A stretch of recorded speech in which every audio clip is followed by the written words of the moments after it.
Diane Schlinger et l'ensemble de la rédaction. Le chaos, la confusion. Au milieu des débris, les face-à-face continuent inlassablement, dans une rue puis une autre. D'un côté, des gilets jaunes déterminés qui multiplient les barricades de feu. De l'autre, des CRS qui avancent parfois à l'aveugle. Et des blessés, de part et d'autre. Un scénario qui s'est répété toute la journée. La colère s'est radicalisée en plein cœur de Paris. Un samedi de guérilla urbaine, rythmé par les coups de semonce et les jets de pierre. Tout a commencé très tôt ce matin, vers 8h30, en haut des Champs-Élysées, quand des premiers manifestants tentent de forcer ce barrage de CRS. La situation dégénère.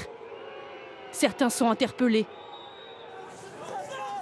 Les manifestants démontent des chantiers, les CRS chargent et lancent des gaz lacrymogènes. CRS et gilets jaunes en viennent même aux mains, violemment parfois.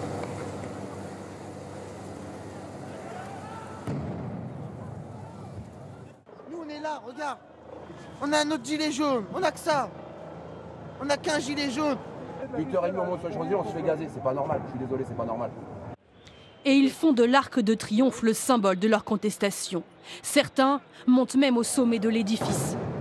Tagués sur un des piliers, les gilets jaunes triompheront. D'autres organisent un sitting autour de la tombe du soldat inconnu. Et puis la violence grimpe encore. À quelques centaines de mètres des Champs-Élysées, scène ahurissante. Des jeunes mettent le feu à des voitures retournées. Des dizaines et des dizaines de véhicules incendiés. Puis ce sont les magasins et même des hôtels particuliers.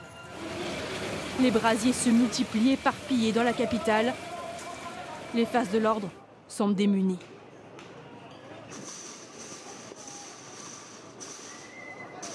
C'est des images qui sont choquantes et qui sont fortes.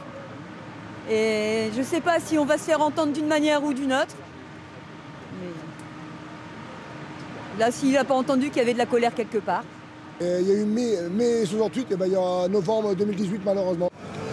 Ce soir, après de nouveaux échauffourées, les CRS ont repris le contrôle de la place de l'Étoile, mais la situation reste encore très tendue.